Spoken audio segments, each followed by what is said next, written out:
back. We're so back. Hey, chat. Hey, chat. Oh, shit. Hey.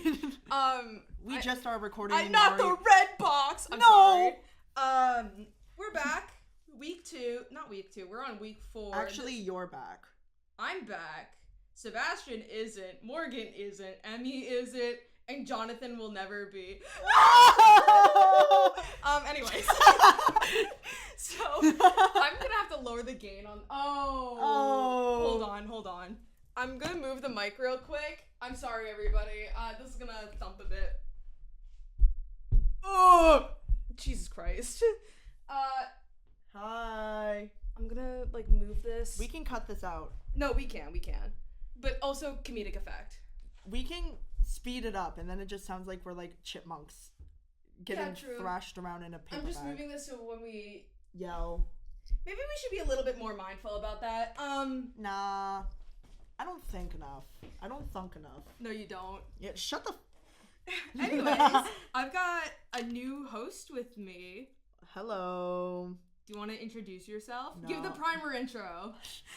Fuck, I don't remember. I'm like, how do I not remember? This was drilled into us. Hi, my name is Lane Zonia. I go by any and all pronouns.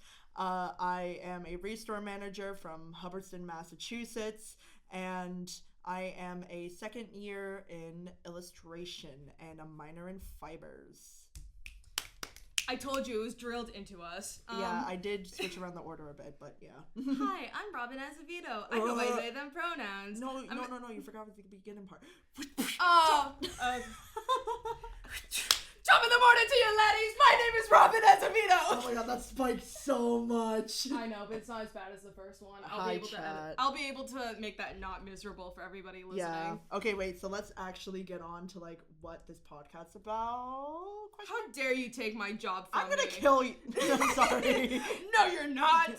I am unkillable. Anyways, we've got 2 galleries. There are a few more. But I'm just gonna discuss the ones that I have on here, and then you could take the ones that you have. Yeah. So I'm the noticer. We are still having issues. As I mentioned last week, there are still some issues with trying to find a list of all the galleries going on currently. Recently on campus groups, the SAGES or student something gallery exhibitions, something like that. Mm-hmm. I'm really bad with the acronyms. They're in charge of all most of the student ran or student exhibitions and that kind of stuff. Yeah. So we got 2 galleries running from September 30th, which is today, the day we are recording. And then all the way up to October 11th. The first one is Feel All the Good Things. This one currently is in the Banana Room. Feel All the Good Things is a reflection of cherished memories. It is also a solo exhibition featuring the work of Amanda... Can you try pronouncing that? Oh, Amanda... Everyone who listens to this regularly always knows that I always have to outsource the last names. Yeah. It's so bad, and I feel so bad about it. Amanda Tina. Yeah, we need to ask them and be like, hey, can you sound out your name so we can say it? Normally, that'd be a good idea. However, I typically write the script day of to make sure every single academic and event thing is up to date. Hey, don't talk about the behind the scenes. I'm kidding. Rule number 1 at Fight Club: don't talk about Fight Club. No. This will be running from September 30th to October 11th in the Banana Room. Reception is on October 11th, 6 p.m. to 8 p.m. Next up, Likeness in Layers, a solo show by Ruby Stone. Likeness is Layers. Oh, they mixed up the name on campus groups. So it's either Likeness in Layers or Likeness is Layers. I don't know which one is because I copied and paste both the name and the gallery details. It's either Likeness is Layers or Likeness in Layers. Curated by Ruby Stone, featuring her glass, fiber, and illustrative works. Ooh. This will be up from September 30th to October 11th in North Krakatorium, and the reception will be from 6:30 to 8 p.m. on Thursday, October 3rd. Hope to see you there! Okay, so I like snooping around, and we have some call for arts. Yay! So we have one for sisterhood, exploring relationships between sisters, chosen family, and female alliances. All media and majors are welcome. It's a shame that I don't have a sister. I got a lousy brother. Boo! I'm sorry for dissing Dylan like that. In public, damn. Submit by October 8th. And on show October 14th to the 26th, and the reception's the 15th. Where will it be? I don't know. Usually for Call for Arts, they start gathering the art, and then they'll email further where the gallery is going to be. Mm-hmm. If it's not on any of the posters, don't fear, always submit regardless, and then they'll tell you where to go in the building. Because where they tell you to drop it off is either going to be what studio they're in commonly, or where they're actually going to be setting up the actual gallery. Mm-hmm. And then we have another one, calling all twins. Well, it's specifically, this is not really like a call for art. This is more of, what is it called?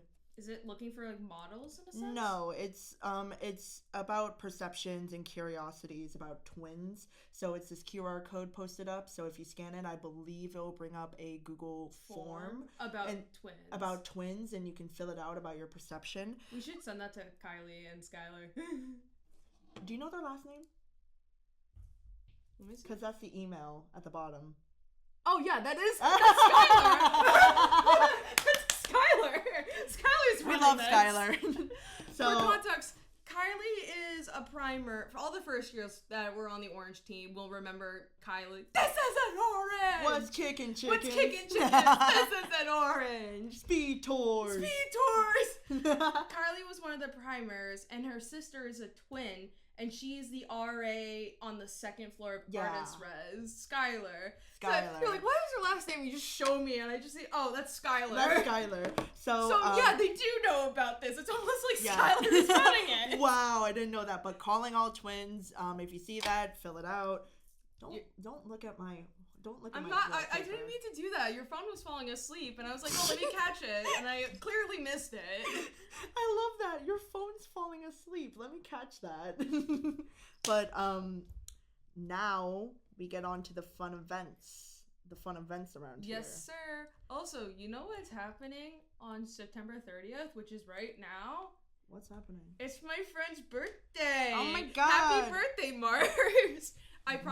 I promised them to make up for having to miss a lot of their birthday stream right now, that I would shout them out on Marty's Corner. Happy birthday. They're also name? Mars. Yeah. They're a prospective student looking to maybe come here next year, so it's on topic. Keep a lookout for someone named Mars. There's a lot of people named Mars. Be careful. If they sound like they're from Britain, then you found the right one. Bring it. Okay, so we love Mars. I'm so sorry, Mars. Okay, wait. Mars is gonna be listening to this later, and I'm gonna get bullied so hard. And honestly, justifiably.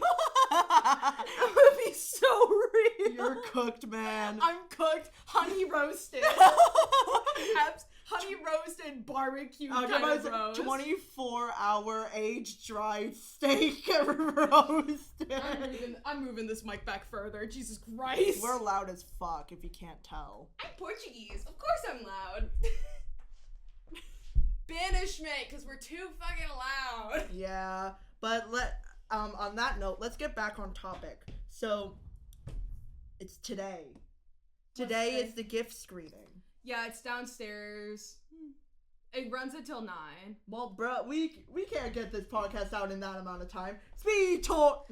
Nah, don't worry. I'm gonna move this back, and maybe we should be a little bit more mindful about how loud we're being, so I'm not actually killing myself during the recording. Man, that ain't fun. I know it's not fun, but I also gotta edit this. True. And you too. Oh, yeah. You need to teach me that. Anyways, so the 2nd of October from 1 to 3 p.m. is... Real quick, before we talk about SGA... Okay, never mind. I'm so sorry. I was about to say, on the topic of summer gift screening, it's downstairs and they're filming the gift-a-thon from over the summer. But the thing is, it's going to be on the TVs on the animation floor, which is on the 7th floor of Tower. So obviously, when you're listening to this, you missed it. Wow. Sorry. I'm so sorry. But you'll be able to see stuff on the 7th floor. And whenever there's gift-a-thons, it's not just strictly animation. It's everybody. So if you're an illustration, you can submit to it. Yeah, it's really I highly nice. recommend. And you get your GIF like on the big screen, and then it's just like so cool. Yeah, and they like, make they make like a Vimeo edit of all of it. So there's a SFW one and an NSFW one. Yeah, they allow some NSFW stuff. Yeah, it's really damn. fun. Yeah. So there's 2 versions, depending on which topics. Yeah, the Safe for Work version is the one that goes on the 7th floor, obviously. But then there's like a final video with everything. With everything. Sometimes they got tibbies and tibbies. Anyways, Next, we're mentioning the SGA. So, again, October 2nd from 1 to 3 p.m., there will be a full student council meeting. So... Taking a minute to read, or yes, I can't read. So it's in Kennedy 280. Yep. And it's gonna be a full council meeting. So remember, everybody, if you're in SGA, at least one representative from each organization or academic department has to be there. Can I do shameless plugging? Go. Oh yeah, because you're the rep. Vote me for sophomore SGA rep for illustration. Yeah. Yeah, you can plug here, actually. This is a good place to. Well, I was going to yourself. say, you just plugged Mars's birthday. Yeah. So that's just not a good plug at all, but to me it is. To me it's very important. To me it's very important. I don't care. Mars is my bestie, and that's very important to me. We have shouted out so many random people. The amount of times we shouted out Elise on here has been insane. I love that. Like... Hey, Elise. We love Elise. Shout out. When we were getting like the primer letters and stuff, and like Elise was writing mine, the first line was, "Robin, I have the biggest French crush on you," and I was like, "Me too." Primer letters? Oh right, because you were sick. So for context, I had strep throat for a week, so I didn't want to spread that. So noob, get better. I'm gonna give you strep throat. Please don't do that. I won't. I don't think I've ever had strep throat before. Don't. I had it for the first time. I'm just gonna walk out of Evan's way and lick the ground, and then I'm gonna get strep throat. I think you're gonna get more than strep throat. Some herpes out there too. I was gonna say HIV. All of them. All of the above. Oh yeah, wait. I know we're off topic, but I got this at Carcass. So Oh yeah, we could plug Carcass. Oh yeah, so at carcass.carcass on Instagram, they post about basically a little art market in Evans Way, typically from 6 to 9. 6 to 9. I missed the last one because the stuff that I got, I misjudged how big they were. I have the stickers on me. Ooh. I'm planning for next Carcass to make a shit ton more stickers and keychains and all that type jazz to sell. So maybe you guys will see me there. I'll also do embroidery too. I want to do it more. Last time I put a sign out that says like embroidery, simple designs for $5, more complex for $7, as long as it fits within the frame. That kind of thing. Yeah. So, sorry, Carcass... I ate something with a shit ton of onions before I came here, and I'm like, ugh. Damn, you an onion. I like garlic more. I just also really like green onion. True, but basically this art market ran by students, for students. I got this necklace with a heart keychain, but it's a locket. What did you put in there? Gambit. Who? From X-Men. Gambit from... I looked over and my first thought was like, was it the main guy from Rocky Horror Picture Show? No. And then I looked a little bit closer and I'm still kind of grainy. I'm like, is it like Joseph from JoJo's Bizarre Adventures? And then you went X-Men. I was like, you know what? Yeah, close enough. No, it's the crop top Gambit from X-Men 97. Yeah, Joseph from JoJo's Bizarre Adventure. Do you not remember the episode when he crossplays as a woman? Yeah, and he always wears a green crop top? That's the same thing. It's the same thing, just color different. Anyways. Shiny Pokemon. But, Scene! Speed tour scene. Research. Risograph. Yeah, Risograph workshop. It's going to be on October 3rd from 6 to 8 p.m. In this workshop, we'll go over the basics of Risograph and in more depth tips and tricks. Yippee. No need to have any Risograph knowledge before attending. All materials will be supplied. And if the first 45 minutes will be a basic Risograph demo. So if you're already trained on the machine, like me, you can come late. Damn. Yeah, I did it for my final, my first semester here. Yeah, if you don't know what a risograph is, I don't really know too much, but it prints the It prints monotone colors, and at most you can print 2 colors at once. You know, when you print things, it only comes out, like, you need magenta, pinks, like, CMYK. Yeah, CMYK. Or RGB. CMYK. Yeah. When you're printing in CMYK, it's mixing all those colors to create the image at once. Risograph printing was the old school way before CMYK printing was like a major thing, where you print it out in 1 color or 2 colors at once and only at once. And the way risographs work is that it's like a machine version of screen printing, so the ink isn't meant to last like actual CMYK printing does, so it gets smudged really easily. That's why if you want to do full CMYK printing on a risograph, you gotta come in once to do everything in like your first 2 colors, and then you schedule another appointment with the risograph to do the other 2 colors 24 hours later. Yeah, but the colors come out extremely bright and they're very really vibrant. Pretty. Yeah, it's a really cool process, and I really enjoy it. I just never have the time nor money to do it as often as I would like, because with risograph printing, you need to format your image for it and all that kind of stuff. That, and you also need like, I think it's like $10 for, yeah, it was like $10 to $15 for a half hour, and I ended up. I thought it was $5. No, you're right. It's like $5 for a half hour, and I booked it for an hour, and then I had to do it twice for my printing, so it ended up being like $20 for me. Yeah.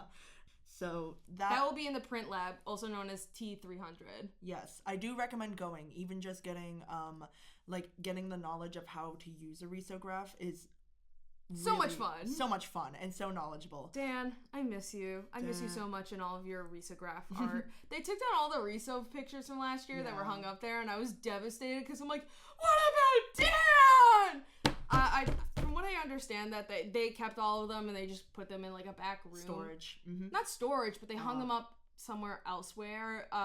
We'll just find it. No, I think it's in like one of like the private rooms for like the print lab, specifically for like employees of the print lab and that kind of stuff. Sort of like when you like draw something on a table that has paper at a restaurant and they like rip it off and put it in the back because they really like the art. Oh yeah. That's my favorite thing to do at restaurants, knowing that there's a decent chance they'll keep it because they think the art's cool. Yeah, no, I love that. I did that when I was a host. But now there's empty space, so if you have any extra riso prints, you can just leave it off at the print lab and they'll hang it up. Yeah, but on the topic of riso, that is held by the zine scene, and they are going to be meeting for a general meeting the 7th of October from 7 to 8 p.m. They always record every 2 weeks, so I made the joke last week of you either come to Marty's Corner or you go to Zine Scene. There are 2 types of people in this world. There's 2 types of people on the... We will... It's contagious! How dare you! I'm gonna...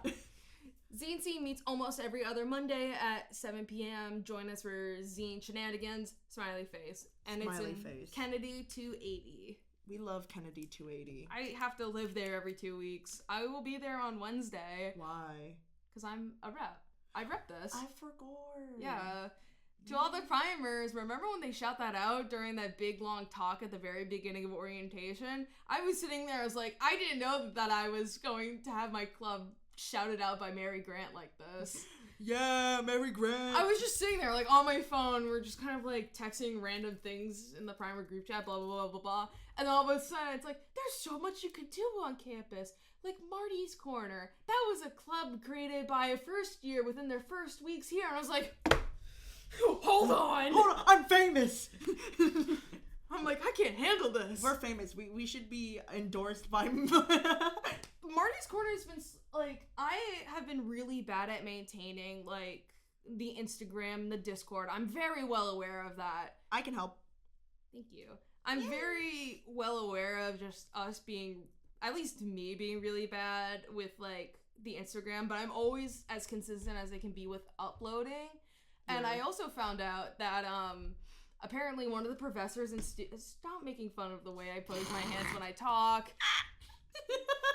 Sorry. Apparently, one of the professors in Studio Foundation put on, like, a couple episodes during, like, a studio drawing session in class. So there was just us yapping about stuff going on campus in the middle of someone's class. That's actually kind of insane. So, hello, are you in studio right now? You better be focusing. I also want to know what audiobook you're reading right now. I was about to say, if you are, you should, take a photo of your art and tag us on Instagram. What's our Instagram handle? Marty's Corner Podcast. Yeah. I'd repost that shit. I'm sorry for anyone in class right now that's listening to this. Why would you be listening to this in class? It's just like two autistic people. It's two autistic people yelling in a room about random shit going on at school. And then accidentally getting very off topic. And then talking about Gambit. That's the entire plot of every Marty's Corner episode. Gambit? There was an episode where Jonathan called Garfield's mom hot. So Garfield's mom is hot. Oh, there's two of them now. I was gonna make a joke about the bologna incident, but that's somehow worse. The bologna. Oh god. Okay, wait. We need to get back on track before we die. Model making workshop by Architecture is going to be on October 8th. From 6:30 to 8:30 p.m. We love architecture. It's a workshop where students can learn the benefits of creating structural models and how to improve their model ideas and expand them. This will be held on the 10th floor of Tower. Where on the 10th floor of Tower? I don't know. Just go wander around a bit. You'll eventually find it. It's one big circle. Yeah. Okay, wait. Pottery. I love pottery.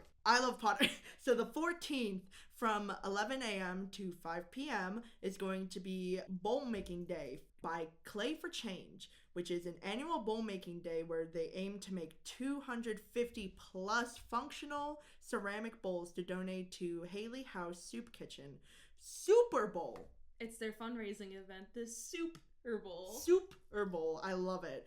So join them in Collins 203 for food and pottery making, and it's open to all schools, majors, and outside guests.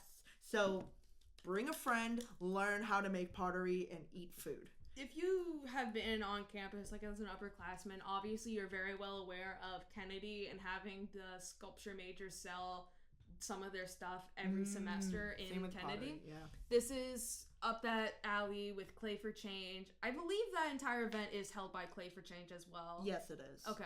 So this is another one of their events for the Haley House where they make a bunch of functional ceramic bowls to help fund food insecurity. Not actually fund it, but like fight against it. Yeah. I should clarify my words fundraising. Here. That's what fundraising is. Well, I said like fundraise for, and makes it sound like I'm advocating for hunger, and that makes me sound like hunger. Hey, shout out to any Fear and Hunger fans. My God. Shout out. But basically, I highly recommend it. There's going to be bunches of teachers there helping you make it.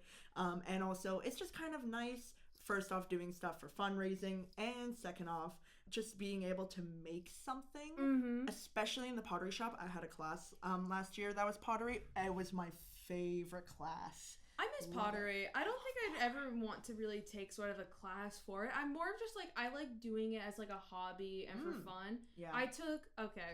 So my school is, as many people know where, like, what kind of school I went to before this. Art is like very down below, underfunded, not really cared about at my school.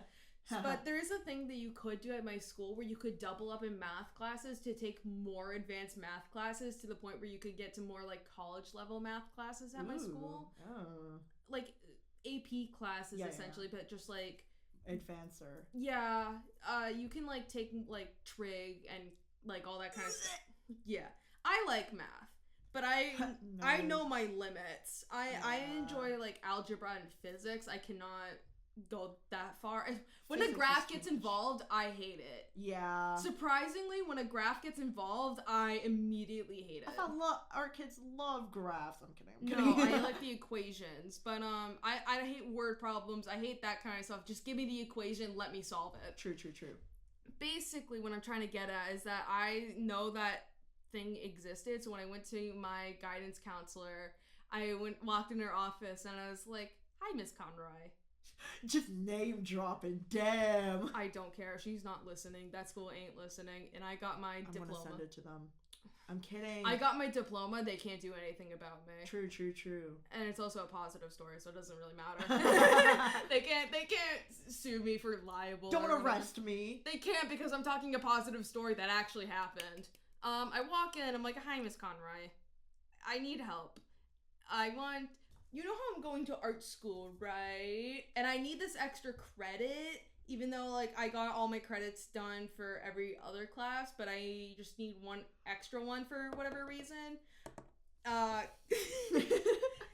you know how you could double up on math classes?" And she goes, "Yeah. Well, I'm going to an art school next year. Do you think I could double up on an art class?" And I was already, like, enrolled in AP Art, so I was already established in an art class. And she, like, looked at, like, my schedule and credit thing, and she was like, she looked back at me and goes, "Honestly, I don't see why not." So I doubled up in sculpture and AP Art. I was tempted to take photography, but I ultimately decided sculpture would probably be more beneficial for a foundation year in college. True. Photography is fun, though. Photography is really fun. Film photography is a hobby of mine. Ooh. I got photos of the eclipse. Oh, that's sick. So somebody's sunglasses broke and I put it on top of it and we, like, aimed my camera up and I was able to get a couple photos of the actual eclipse through the lens. Glasses, yeah. But basically I doubled up on my sculpture class to get credits to get to college and stuff. And I made some, like, really funny things in sculpture. One of my favorites, one of my absolute favorites is when we were learning how to make pinch pots using clay and stuff. And my teacher was explaining, like, yeah, don't leave air in there because it'll blow up and be like a bomb in there, essentially. And people were making jokes about, like, "Oh, I'm going to do it on purpose. I'm going to blow it up," and that kind of stuff. I got a funny idea from that, and I was sitting there, and I was like, no. Bomb pinch pot. So I made a bomb pinch pot. And that's so cute. It came out, and I was so happy about it. The little line is broken right now. I gotta, like, actually fix that. Aww. But the thing is, like, the fuse comes off, like, the little round fuse comes off, and at the end of the fuse, I found metallic paint. So I painted, like, it lit, and it's sparkly, so it looks like a lit fuse. That's so cute. I love that. And I keep a ring that my partner made for me in a different sculpture class in that bomb. Boo! I'm kidding. I also have many of the things that he made in art class and gave to me on my desk in my dorm room. I love them so much. So what if I take a comically large bite out of one of them? I'd be really sad. Aw. Don't guilt trip me, man. Bro, this is gaslighting. I'm gaslighting you because I would genuinely feel upset if anything my partner made for me broke. Yeah. Wow. I feel like real emotion is gaslighting. Boo. Oh. Do you like pickles? What about pickles? Do you like balls? Pickleball. Oh yeah! Oh my god, that's happening the 10th from 12 to 4 I was getting really worried about that. I was like, hey, this is a family-friendly podcast. Oh fuck no. Think of the motherfucking goddamn children! Okay, if you guys haven't seen, if you guys didn't go to Skits, I'm a part of Skits. I'm disappointed in y'all. I'm kidding. But that was so funny. Somebody's gotta think of the goddamn motherfucking children! But Captain Condom. That's all I gotta say. We love Sasha! For context, more context. No, I don't think they in deserve primer. it. What? The people who didn't go see Skits. No, I'm just trying to remember, when did Katie come here and start being in charge of... That was like 3 years ago. 3 years. I So the now seniors wouldn't have known about that. Oh. That's why I was like, let me think for a second. Fine. Because some people here might not have, like, been around when Katie took over Primer, if that makes sense. So First years, if you didn't see skits, first years obviously no. We obviously you know. don't deserve to listen. I'm kidding. First years, definitely no. We obviously know. I was just more so like, is there anyone on campus that just wouldn't naturally know. Like maybe grad students too? True. Or like anyone in the Colleges of Fenway, because this is a College of Fenway technically podcast. Oh hi! It's predominantly mass art because it's called Marty's. Yeah, Corner. this is predominantly mass art based, but we also talk about Colleges of Fenway events and that kind of stuff. Like pickleball. Yeah, like pickleball. Like I just mentioned. Yeah. I'm just, for context, in the primer thing, we have multiple events, and one of them was skits based around things on campus. I was in skits. The skit where that was from was basically like a talk show where we had like people come on talking about sex health and being safe with alcohol and that kind of stuff. Mm-hmm. And Lane we have commercial breaks. Yeah, and Lane just screams, "Can somebody think of the goddamn motherfucking children?" For context of that, I actually lost my voice after really? that day. No, remember we did the tours the next day. We did the right. We did the Kennedy tour or South tour the next day, and I lost my voice, and we split up, and I was like, I thought that was in general. I didn't realize it was specifically from the goddamn motherfucking children. No, it was technically general, but Gotcha. It was immediately after that. I'm like, my voice is gone. I was like, hey chat, we're fucked. This is Kennedy.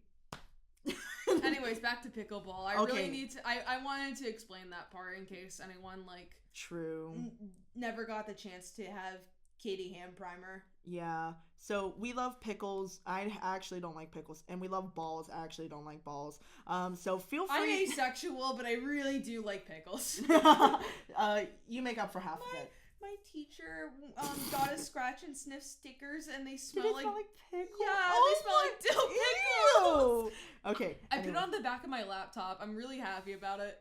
Oh yeah, it's underneath. Hang on. Can I sniff it? Where the fuck is... Ew! It smells like dill pickle. Okay. Anyway. Pickleball. Pickleball. It's happening the 10th from 12 to 4 p.m. I swear we're not on crack right now. Yeah, we're on fire alarms. Anyways. Yeah.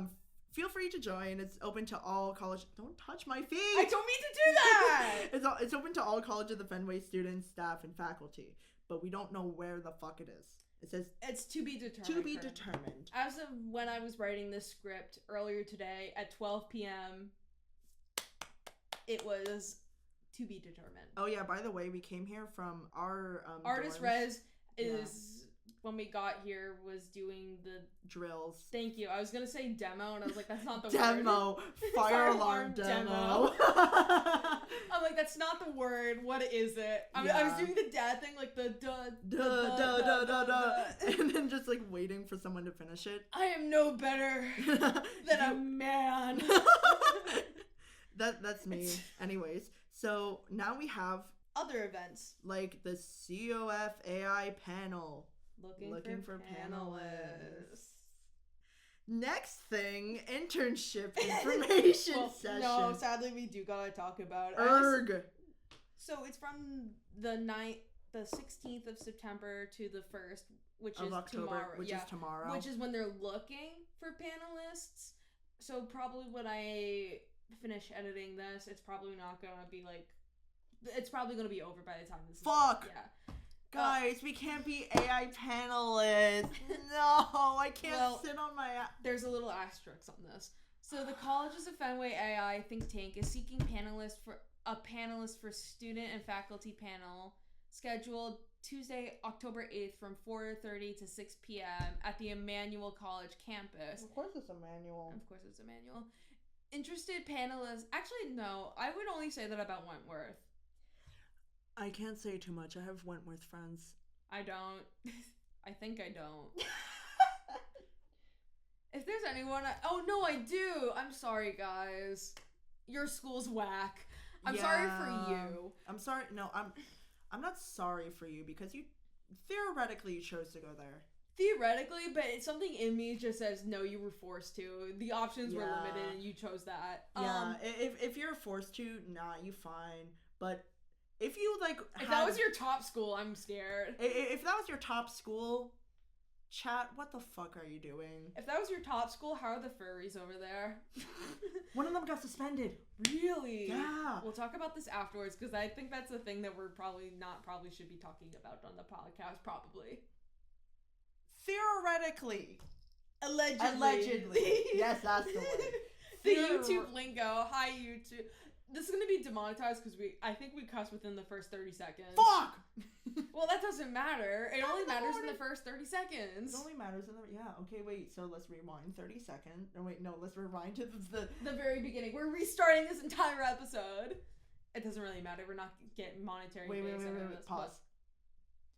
Hi, guys. Welcome to Marty's Corner. I'm kidding. Hello, everybody. Welcome to Marty's Corner. My name is Mark Wait, no. I don't think my voice gets low enough, but I can do the inflection pretty well at this point. Yeah, you can do Hello, everybody. Welcome back to Marty's Corner. My name is Markiplier. I think that's a very decent inflection. Yeah. But basically, interested panelists can indicate their interest by submitting this form, and it was a link to the form. If you want to fill that out, and I somehow, by some miracle, get this out tomorrow, which I won't, because the ghost of Morgan will come in here and strangle me.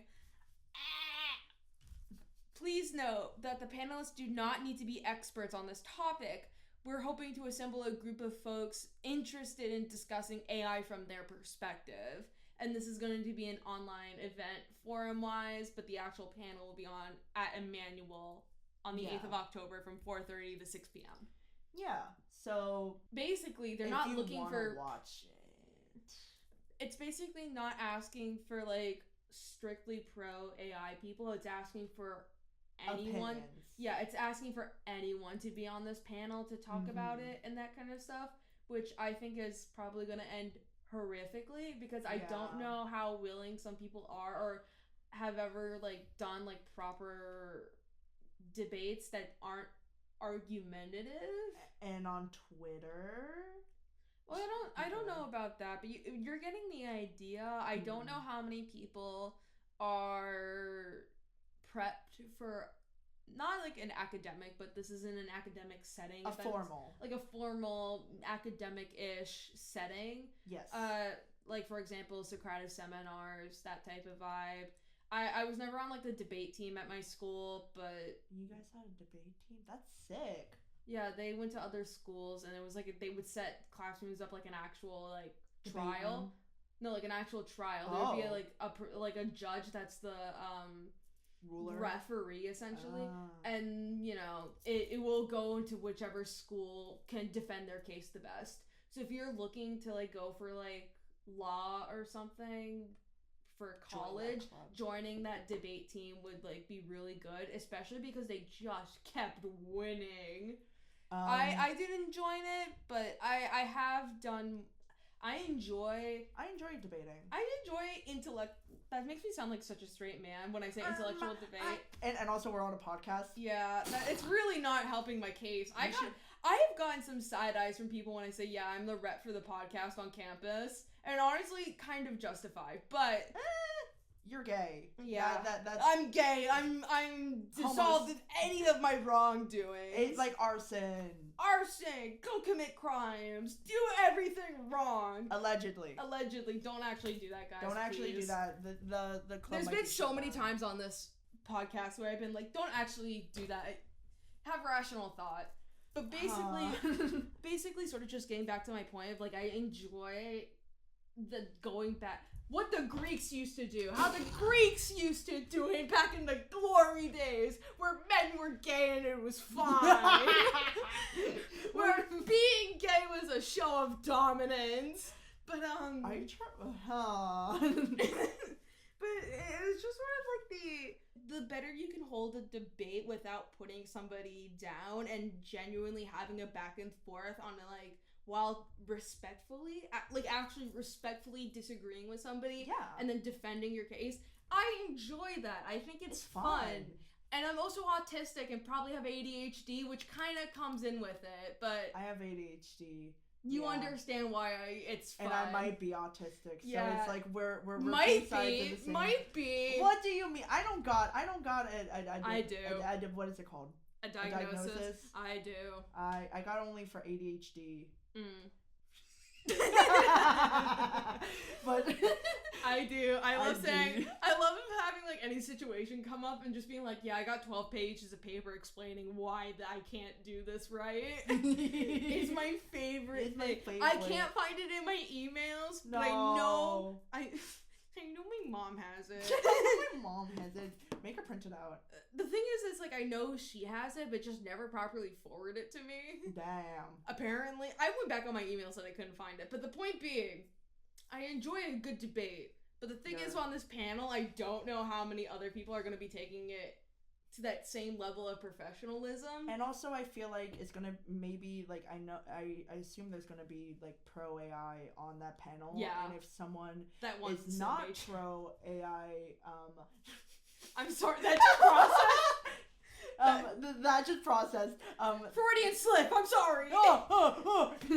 But that isn't like a pro AI. I feel like it's gonna be a lot more debate around the panelists, and maybe like I don't know if they want to have like outside perspectives from the audience. Watch it if you think that's interesting. Well, I think it's important because like bringing up the simp thing that happened, but like in general, just like with me, for one of my projects, I used the generative AI on Photoshop on my own photo because I needed it to be in like a specific aspect ratio and the photo wasn't. So I completely get that. And then like I wanted to use the pumpkin, like I took the photo of the pumpkin, I carved it out myself, but you can't really just go online and find empty pumpkin, like just a jack-o'-lantern with like a hole in it.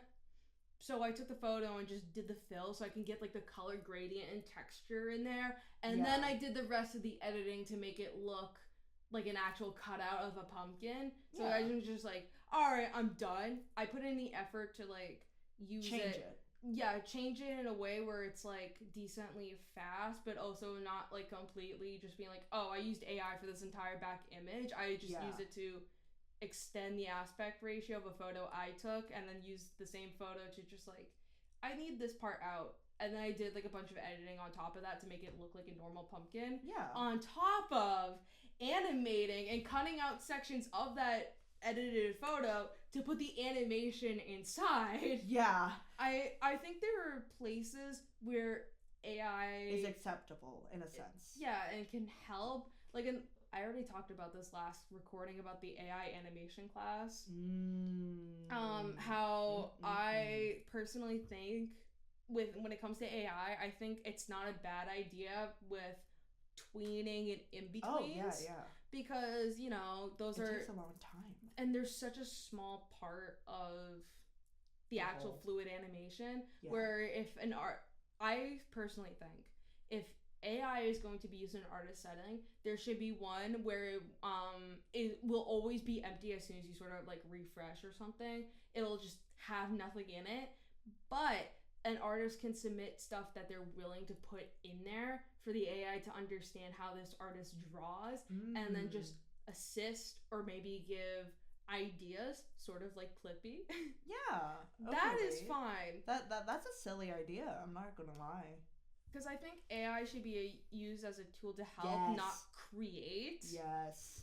But like in that class, it's used for speeding up the process, as in doing character design and storyboarding. No. My dream job is storyboarding. Oops.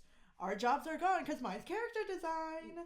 Oopsies. So here's the thing. That's why I'm like, I don't know how this talk is going to go, because I think there is a place for it, but with the current status of everything, I just don't think it should be involved, period, until there's proper regulation. Yes. And it's less accessible to like the internet as a whole, and I can like have access to the actual like source code and learn how to read that kind of thing and understand its coding to make sure that it's not, taking from outside.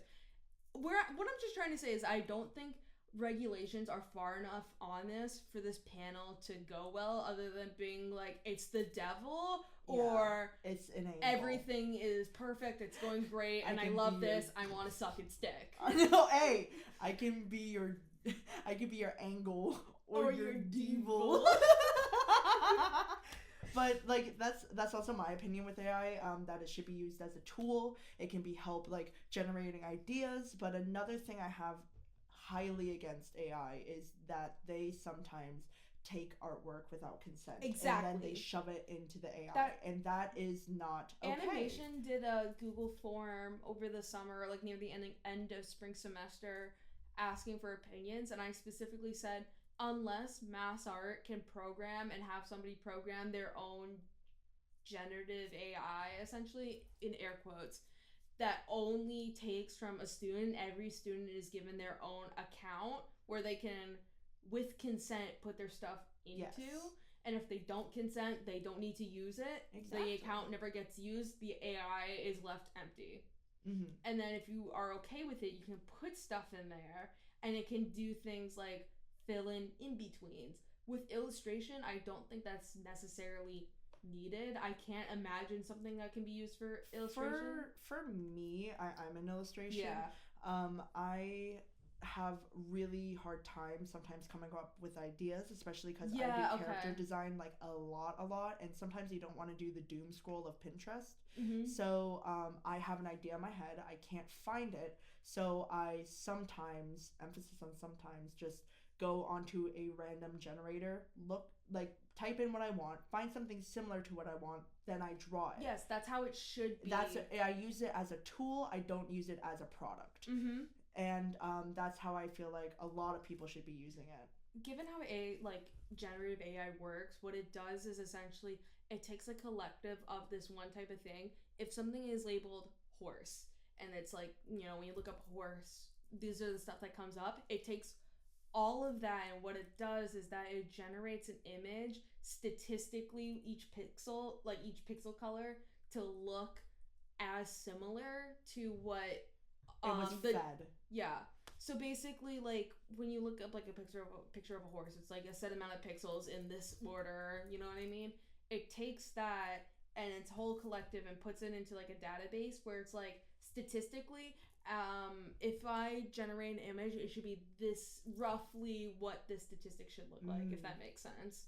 Basically, think of it as sort of like taking data points that you put in a spreadsheet and then making a graph out of it, of like all of its points. Yeah. And then just putting a line through it, and like the most, whatever like points correlate the most. Closest to the line. That's what it's generating. Damn, you're a nerd. I'm sorry, I'm kidding. But that's actually so interesting. So what I'm saying is why I think if mass art were to like, they already started doing this, but I think it's not discussed enough. If we wanted to do this as an artist, supporting artists, and wanting to continue, like, times are moving and AI is becoming a thing now, what I would do is work with programmers. I know that shit's expensive. I'm fully aware that this comes with, like, money and budgeting and, like, supporting the servers to, like, run all of this. On top of, like, the ecological damage just generally AI produces. Yeah. It's very similar to NFTs, and people don't talk about that enough. Mm-hmm. The same environmental damage. But if mass art wanted to do this, I recommend that they made their own, which is specifically generated, like, for one student. Sort of like how everyone has their own Photoshop license. Yeah, exactly. Per account. Yes, per account. So everyone has their own and can consent whether or not to put their stuff in there. Yeah. It's locked in there. It cannot be touched by anyone else. It cannot be moved by anyone else. Yeah. And it only feeds off that person's specific art. Thus, it creates the statistic on that Google sheet to create the graph, the line, and the points that correlate with that line. Yeah. I'm sorry for yapping. That went on for like 10 minutes, but I think it's also like it's becoming it's more and more of like a discussion point around campus about the use of AI, especially with like recent talks and stuff. Yeah. Especially with this panel coming up as well. Mm-hmm. It's important to address AI, and opinions on AI, and I don't think we should fear AI. 100% not. I think the more we put fear into it, the more we're just gonna the more powerful it becomes, in a sense. I just think that there's not enough regulation on it, and it has its uses, but the thing is, people are so, like, this is revolutionary, this is so amazing, that they're putting it into, like, things that don't need it. Did you know that somebody just invented an AI barbecue? Like, you know, a grill. They put AI in the grill, and what it does is that it listens to you talk, and then when you ask it for, like, I want to cook it this way, you can shut the thing, and it cooks it the specific way that you want it. And I'm like, that takes out the entire point of grilling. What the? I don't think. It's like getting to the point where it's trying to remove any sense of hardship and learning. Yeah. Hey Alexa, grill my hot dog. Basically, basically, it's taking out like any hardship or like learning curve there might be for anything. Yeah, and learning is so important. I only found out about that from a Curtis Connor video. Yeah, we love Curtis Connor. Yeah, yes! He's for the lesbians. He's coming to Boston. My friend went to go see him recently. I'm so mad. I want to go. Yeah, it was really funny. But he basically made a joke about being like, yeah, if you go to like some random cottage in the woods with your buddies for a weekend and you gotta, you know, they said, oh man, those ribs are so fucking good. And there's a grill out there and it's one of them old grills. You gotta like put the ribs on there. What the fuck do you do? Whisper, it's like, do you talk? Do you talk? That's not my joke. That's Curtis Connor's joke, but I think it's really funny. Shout out to Curtis Connor. It's almost like he's a professional comedian. Shit. Anyways, internships. Segue.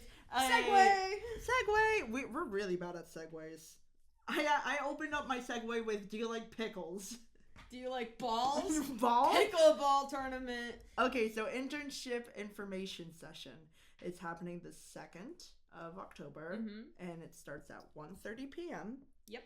And it's in Kennedy 406, and it's over Zoom. 406 is the auditorium in Kennedy. Yeah, we just did karaoke night in the auditorium. Oh, that one, yeah. Okay, wait. That was so much fun. I went to that. Me and Elise rickrolled everybody there. I was just about to say, I did see you in the photo. I know. We were doing Hot to Go. I was going to do it, but then it was so much fun. And I said, if they do karaoke again, I'll be the one to do tequila. Tequila. I'm just saying, if there's another karaoke night, you'll be seeing me and my Wentworth friend doing Man or Muppet. That's our go-to. Thank you. I did Amy Winehouse, Fuck Me Pumps, and then I did Jolene. Yes. I wanted to do at the very end, but we ran out of time. Cicada Days by Will Wood. Yeah. There's so many Will Wood songs that I'd be down to sing, but I gotta like pick one so I'm not like overdoing Will Wood at karaoke. Not Will Wood only. Somebody did Will Wood. The I Me Myself. Oh yeah, I was literally about to say. It was a group of people did I Me Myself, and it was really fun. I really wanted to do Cicada Days, but I will do it next time. That or Kitchen Floor. Both. I think main character would be too obvious. Main character is too obvious, and that says some red flags about you. I'm kidding. I do want to make an animatic to it because I just generally think that would be a fun song to do an animatic to. Oh my god. One day I will just steal the studio, somehow post it to the podcast and be like, hey guys, who wants to hear about my OC lore? Who wants to hear about my OC lore? Anyways, internships. Want to do an internship? Attend this workshop for information on where to start your internship search and an overview of MassArt's credit-bearing internship program. This session will cover internship program structure and requirements, finding an internship, including resume, cover letters, samples of work, resources, and support, $2,000 worth of internship awards presented to somebody and applying to that, blah, blah, blah, blah, blah. The presentation will be followed by a Q&A. This session is open to all BFA, MFA, and CP students, international students, all majors, and all years. Literally, if you are enrolled at MassArt, you can go. And I recommend going. Internships are very valuable. And it's required for your graduation. Yay! You may be paid. Yes. No. You should look for internships specifically paying you. Yes. In this economy and living in Boston, look for the internships that are going to pay you. Yeah. I didn't have anything thoughtful. Fair enough. I'm not a thoughtful guy. And if you have any questions, contact career development at massart.edu. And please note, Zoom link will only be available to those who RSVP'd through Handshake. There is information about this on campus groups. However, if you want to be over Zoom, apply on Handshake. This will also be in Kennedy 406, which is the auditorium. Yes. So I recommend either going through campus group if you know how to navigate that, or even just going on the Mass Art website to go to Handshake so you can RSVP for the Zoom. And remember, obviously, if you don't have the time or not able to go to like something like this, you can always schedule a meeting with career development, sit down, discuss what is considered for, internship credits. I'm pretty sure they have a list of a bunch of companies that are not affiliated, but work with Mass Art specifically for internship credits. Yeah. It only just becomes more of a challenge when you start seeking outside that list, where you have to talk to career development, and then they will either accept or deny whether that will be for proper credits. True. There have been people on here that have taken those internships and turns out they can't get the credit for it, so they have to take another internship. Yeah, and that kind of sucks. But if you have any questions... I'm sorry. Contact career development. I just thought of unpaid intern. All I thought of was... I love that song. Yes. So you can email careerdevelopment@massart.edu if you have any questions. Another event being hosted by Career Development is Citizen Artists on October 3rd at 3 p.m. This is Mass Arts Center for Art and Community Partnerships, CCAP, not CCAP. CCAP? I keep saying CCAP. CACP? Yeah, CACP. I keep misreading it as CCAP. I don't know why. Every episode in the podcast, I do this. Everyone knows. And it's with the Office of Justice, Equity, and Transformation, also known as JET. Both offer creative value-centered experiences to students. Learn about artful employment purposes through CACP's Partnership Works program, CACP's community-driven Spark, the Artmobile, and other programs that use art and design as a catalyzing force to bring people together. The JET office facilitates programmatic connections. Yes. That supports circular and curricular. I'm very dyslexic, guys. I'm really sorry. It's okay, we both are. Yeah. Curricular and co-curricular retention and mentoring initiatives, and is committed to supporting and providing affinity space for students to build community. That's a run-on sentence. Okay, so I'm just going to say, to simplify, CACP is there to connect community through art and creativity. Yes. While the JET office is usually there to connect people who are passionate about social justice or culture. They run the affinity groups, for example, the Black Artists Union, and also the ASA, the Asian Association, and the I forgot what that one was called. Queer Artists.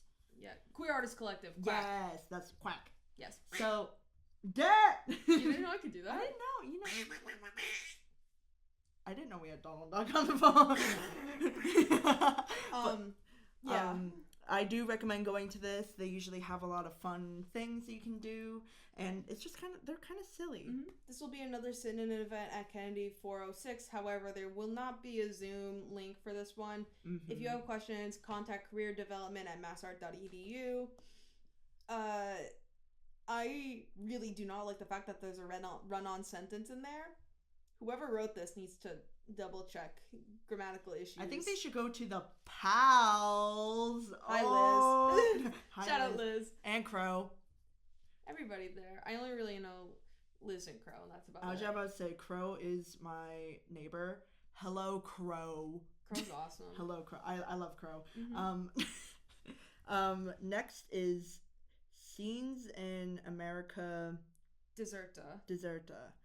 travel course information session. So we already talked about this one in the last episode. However, they're doing a secondary, like, online specific talking about this. So if you want to learn more about it, you can just summarize it here, basically.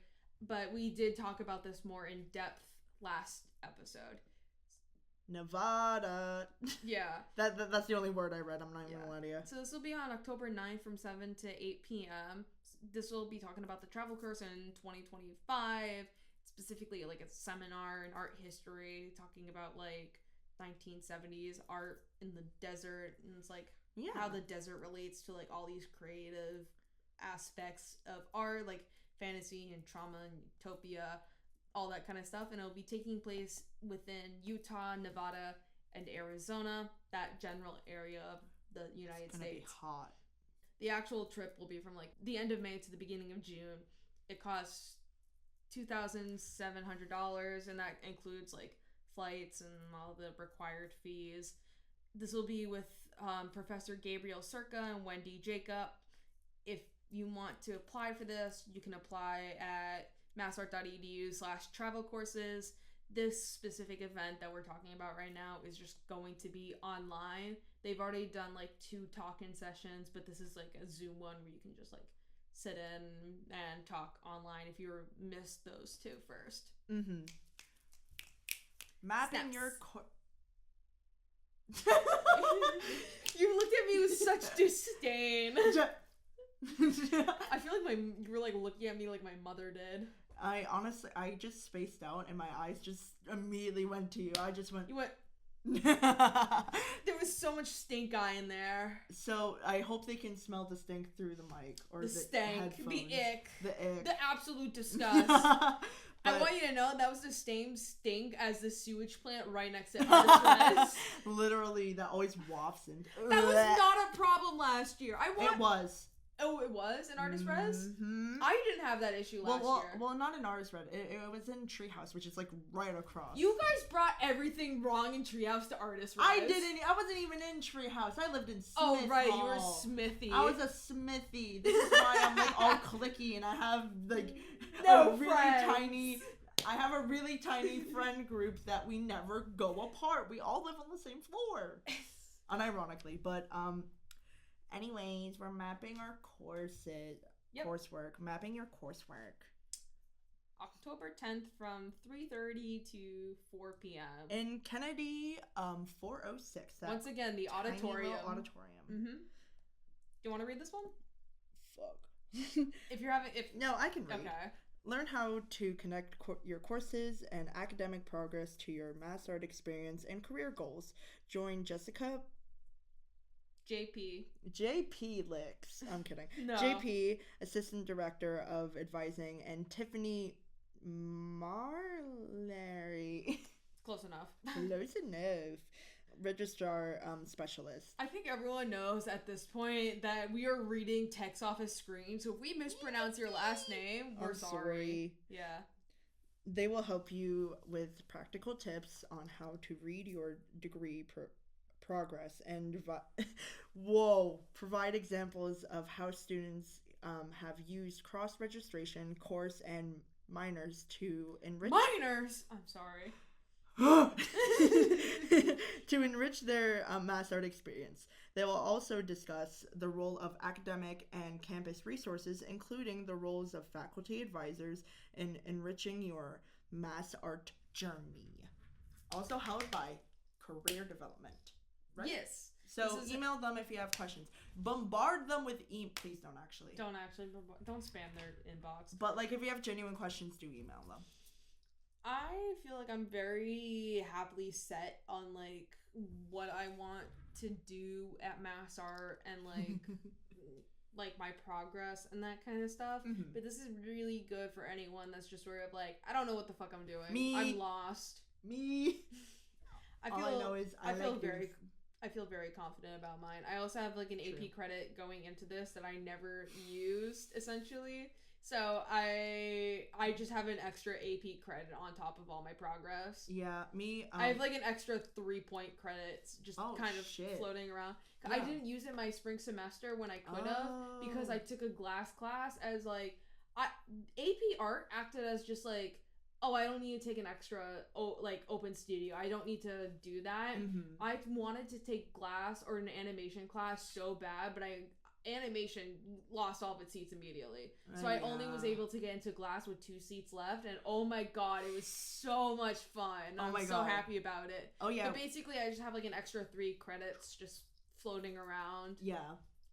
I'm sorry, I keep on trying to interrupt. You're fine. We're yappers. We're very much yappers. So, random thing. If you are if you like 2D art, take at least one 3D class that isn't form study. Yes. That isn't form study. I love my teacher. I hated form study. I'm the opposite. I enjoyed form study because I consider myself a mixed media artist to the point where you can give me any assignment and I'll find some way to have fun with it. Yeah. I just did not like my professor. Yeah. I hated my professor. But I was like, oh, I also really like doing 3D stuff. I'm just more of a 2D artist. So then when I was like, oh, I want to do pottery because it's been a while since I've done pottery, I fell in love with it. And I also love doing crocheting, so I took a minor in fibers because of that. Nice. So I'm considering a glass minor. Ooh. But the thing is, I'm taking my first semester in animation first because I want to know how I can handle the workload of my actual major before declaring a minor. Because if I can handle the workload of my major just fine with 3 animation classes, a heart class, and a literary traditions class all at once, I think I'll be fine taking like a glass minor and then spacing them out. Yeah, properly. I was about to say, animation's kind of crazy because like like a lot of my friends are in it, and I'm like, I see their assignments, and I'm like, y'all, I just have to draw buildings. So far, actually, in animation, I'm only on week 4, and I obviously it gets harder with like more demand. 6. Yeah, week 6 is gonna be a nightmare, but it gets more demanding with each week. But honestly, I've been taking the workload just fine. My first paper animation, I made a ant do the Fortnite dance. Oh my god, I was just about to say, my friend who did the paper one did also a Fortnite dance. Yeah. Why do so many people do Fortnite dances? I just thought it was funny, and I funny. think it's just like something really funny to do on like your first class, honestly. Yeah, and since then I've been doing kind of just overall goofy animations. Silly. Like I've been trying to involve bugs in my animation a lot. Ooh. And I was like, if I'm gonna be known for anything in the animation department, it better be for bugs of all things. You're the infestation. I got a story. Oh no. Well, I'll be able to edit this. It's fine. Hey, wait. Let's get the last one. Yeah, let's get the last one, and then I'll talk about the infestation story. Creative studio and marketing success from the 17th of October from 3:30 to 4 p.m. Understanding. Sorry, that's all I read. Understanding. Understanding the gasp. Understanding how to manage your studio or creative business is key to form long-term success. Join MassArt's program director for creative and entrepreneurship, Sarah Hartman. You can read the rest. Sarah Hartman, that's it. She will offer you a peek into the classes and opportunities you have access while you're a student at MassArt, including the Creative Economy Business Incubator and why incubator? And that's an initiative designed to support the development of artist-owned businesses. Incubator is such a word to use there. That is weird. Student development, market test, and refine a business idea, and learn foundational principles of entrepreneurship, strategy, marketing, and finance through practice and hands-on. Actually, don't touch me. Professional network building. Yeah, professional network building and is emphasized, and each team will work with mentors and experts with experience in creative industries, entrepreneurships, or business management. And once again, you can email career development for questions, and this will be held in Kennedy 406. We love 406. I think a lot of artists tend to neglect the business side of becoming an artist and like Yes. how to properly put yourself Out there. Yeah. Jinx. I think business and money wise I can handle it just fine. I have a lot of struggle with sort of marketing, if that makes sense. I was just about to say we are like exact opposites, cause I used to go to a tech school. Lane Moore. I used to go to a tech school, so I have I'm sorry I kicked you. I don't care. I have experience with advertisement and logo making and all that stuff, so I think it's really important to go to one of these and then practice at Carcass. Yes. I'm just generally very bad with like putting myself out there to a degree where I can become like an established commissioner and that kind of stuff, because like money wise I'm totally fine. I started saving money in 5th grade. Damn. When I came to college, every single like penny that I was saved in my bank account was money that I had saved all the way back from 5th grade. Oh. Obviously, I'm not going to disclose that amount of money. Damn it! Yeah, no. Damn. No, you don't get to know. But Man. But when I got to college, I felt very comfortable and secure because I started saving up since like 5th grade, and I have always been very much like a not cheapskate, but like very mindful with my money. Budgeting. Like on my account, I have an alert set when it goes below a certain amount, and every time I like go up a certain amount, I bring that alert up, and then anything above that is sort of just like my fun money, essentially. Fun money. I mostly use it for like the commuter rail and that kind of stuff, but like, oh, I want to get myself like some lunch today, something nice. Oh, this plushie came out. Gimme. That's what I did with the Amori plushies that just came out. Oh my god, I got DoorDash 3 days in a row because I was sad. So maybe I need what you have. But generally, this is really good for people that struggle in sort of certain aspects of like business side of art. I highly recommend doing that. So now about the infestation. Okay. My special interest is bugs, and one day I really do want to own like a beetle or tarantula, something like that. Okay, fun fact about specifically tarantulas and scorpions, they are the most basic, easy pets you can own. Damn. How? Because they're essentially like pet rocks. They are. And that move. Like, even though I'm emotionally attached to insects and that kind of stuff, insects for the most part, with the very few exceptions, and the exceptions being very colony-based insects on their own just don't really feel emotions in the way that like a dog or a cat would. So there's no need for it to like, oh, I need to exercise it, I need to do this, I need to do that. I need to make sure that it's living a happy life beyond just like meeting bare bones needs for the containment size of like how big this thing is. You know what I mean? Yeah. So quite literally, when you own a tarantula or a scorpion, it's a moving rock. Yes, you are owning essentially kind of a pet rock. I love that. Where you feed it like every once in a while, but the thing is, they're also adapted to specifically go months. Oh my god. Not like for a long period of time, but like once every month. Yeah. You drop something in there, immediately attack, eat it, molt, do whatever it needs to do. But for the most part, to save energy, it's very sedentary. It just kind of... Yeah.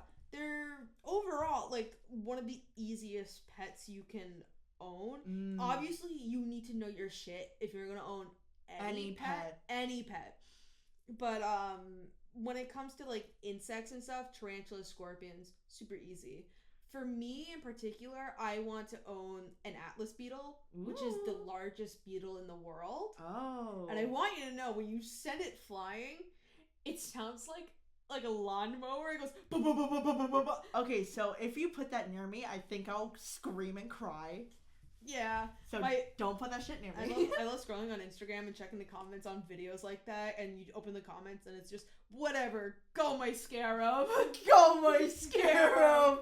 That's funny. If at any point any of you have a conversation with me and something gets thrown, I'm probably just gonna at some point Go my scarab. It's either gonna be Gobi or go my scarab. But basically, I want to own a pet bug at some point, but I don't know what housing thinks about it. Because you can own a pet fish without housing. I was about to say. That's the most you can do. But the thing is, I don't know how they're gonna feel about a bug. So I put it in the Discord, right? Like the main mass art. The main mass art Discord that, for the most part, most of the student body is in to some degree. Mm-hmm. And I was just like asking, it's like, hey guys, what's your thoughts on like owning, like, what do you think housing is gonna do if I wanted to bring a terrarium in and owned a pet bug? Half the responses were very like, oh, maybe you should still just email housing just in case to make sure, blah blah blah blah blah. Mm-hmm. The other like third of it was just like, do it without telling them who's gonna care. They're not gonna care. And then the last third was, don't do it. If you do and there's an infestation and it's because of you, I'm gonna kill you. Damn! Oh my god. There wouldn't even be an infestation. You know what's worse? Snails. Yeah, actually. Jeez. Snails are pretty bad. Like, you have to crush their eggs. Yep, snails, ants would be really bad, but I'm not interested in owning like an ant colony. You're owning a big ass beetle. Yeah. I don't think a big ass beetle can. Unless I was told misinformation about it being pregnant, essentially. I specifically want a male Atlas beetle because that's as big as you can get. And I think they're really cool. And also so you don't get an accidental pregnant one. Yeah, that, and also just like it physically wouldn't be an infestation. There would just be one kind of big ass guy in my room. Just a big ass guy. Like, hold on. There's always Robin's pulling up a photo. There's always been a point in like the episodes where we just kind of like pulled them up. This is why we need to record these, like, video, but that's so much work. And you would see just me not wearing shoes. Yeah. I'm wearing socks. Also, weirdos. Atlas beetle, but specifically I also want Hercules rhino beetle. Oh god, I got a long schnoz. Somebody out there knows exactly what I'm talking about because they played Animal Crossing. Oh yeah, I do too. Every time I bring something up that involves an insect, there's been a decent amount of people that go, oh yeah, I got that Animal Crossing. Yeah, so I'm pretty sure that owl hates you. I was about to say, I live on the Animal Crossing floor, of course. Of course you do. Hey, I didn't choose it. Love my RA. Love my RA. I mispronounced which one I wanted because there's the Atlas moth, which is the biggest moth in the world. Ooh. Which I also really like.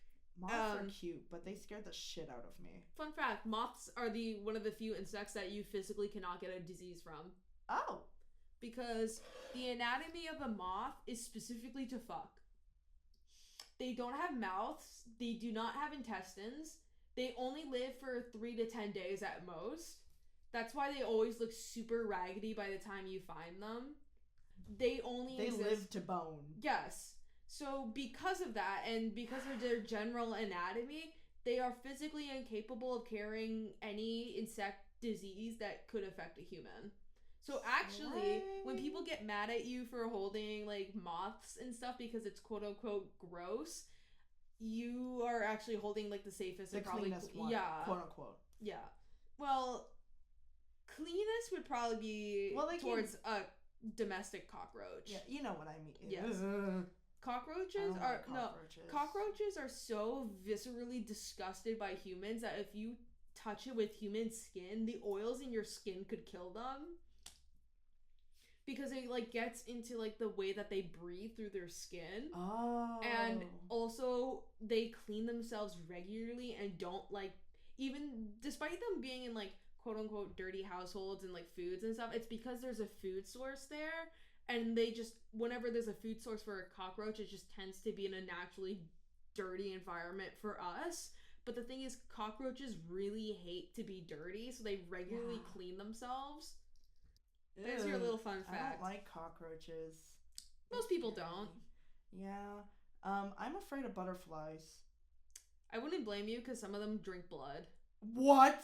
Yeah, there's certain species of butterfly that drink blood, and one of the Pokemon, there's a Pokemon based off of Ooh, it. which one? Is it the one that I'm thinking? I'm so bad with names, just so you know. It's the diet butterfree one that I'm forgetting.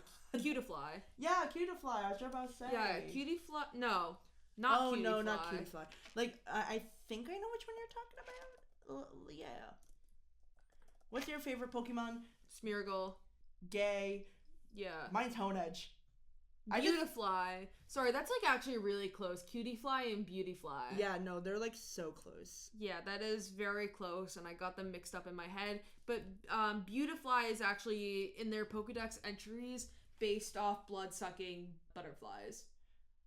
I'm only afraid of them because of the SpongeBob episode. Oh, like I feel like that episode really ended some people's. Me. Yeah. No, I went to a butterfly museum and one landed on me and I started screaming. So we're going to take you to the Museum of Science to desensitize you. No, not again. Not again. But there's only a couple, but none of them live in Massachusetts. It's more of a Midwestern problem. You're. But anyways, there's your insect fun facts. I will yap so much about it. I've had people tell me they don't think I'm autistic, and I always say, wait till you hear me talk about insects. I was about to say, like, you're autistic. I told my friends after I got diagnosed, and everyone said, yeah, we figured. Yeah, we figured, but my parents were the ones that were shocked, and I think it's really funny. My parents were, like, shocked, devastated. They're like, oh, my pearls! They're collecting my pearls! And then I told my friends, and everyone goes, yeah, go figure. Anyways, want to hop on tonight? Yeah, sure. Yeah, honestly. I was just about to say, because it's like, I'm just saying, I feel like you'll get that next episode. Talk about X-Men. We're talking about X-Men next episode. Mm-hmm. Or if you show up. Hey, I will. I'll break in and just be like, I do like the white guy maybe strong. Maybe. Honestly, what if I just come in here early, start recording before you even walk in, and then just me is just be I don't know if your ID would work, actually. But we've had issues. If I break in anyways. Breaking in would be a no-no. Especially because I live here and I love it in here. Oh, you live here? Yeah, I live Actually, speaking of which, this is how we're going to end today's episode. It's a screw that came from my chair, don't worry. Taking apart the studio? Damn. This is how we're going to end today's episode.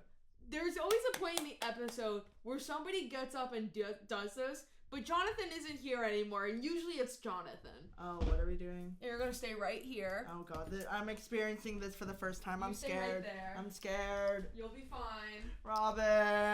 So I got a question for you. What? Can you hear me through the mic right now? No. You can't hear this on your headphones? You can't hear this on your headphones, right? I don't think so. Okay, cool. You're going to stay right there. Oh.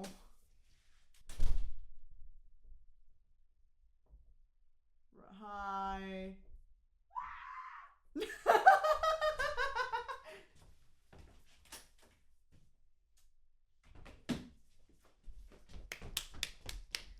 That was a performance. So if you enjoyed today's episode, you can listen to us on Spotify and YouTube. We've tried iTunes. Fuck iTunes! Well, I've said it before and I'll say it again. We tried iTunes, but they started asking for, like, credit card information, and I was like, you know what? I don't think it's that worth it. I was just about to say, I don't really want to put my credit card information. Especially because, it's a club. Yeah. Yeah, and then if we transfer down, it's like, it's such a pain to, like, transfer down at that point. Yeah, no. But you can listen to us on Spotify and YouTube. It would be so nice. And we're so silly. You can also follow us on our Instagram, Marty's Corner Podcast. And we also have a Discord that you can get through by the Mass Art Discord link thing. What's it actually called? I keep forgetting. I don't know. I'm not a part of it. No, it's like a join servers thing, and it's all Mass Art affiliated club Discords that are attached to it. I just don't know. Hub, right. The Hub. So if you have access to the Mass Art Discord hub, you can find links and join links to every single club and classes and study, social, whatever, affiliated with mass art to some degree. You can find us on there, our little Discord. Both our Discord and Instagram are fairly quiet, but you can contact us there if you are interested in anything, like joining on to be an interviewer or a host. Ooh. And maybe I'll try reviving the Instagram. Yeah, I'll give you the deets to that so you can access it. I'm gonna be in control, chat. And remember, we record every 2 weeks from 6:30 to 8 p.m. in DMC 310. Just letting people know. So DMC 310, yeah. Yeah. You blinked out there for a second. But yeah, please come if you want to just host for fun. I was about to say, I don't know the outro, so... There really isn't, other than just kind of telling people where you can find us. I will tell you my home address. No. Anyways. That's a tomorrow thing. That's a tomorrow thing. Good night, everybody. Good night. Good morning. Go fuck yourself. Oh, okay.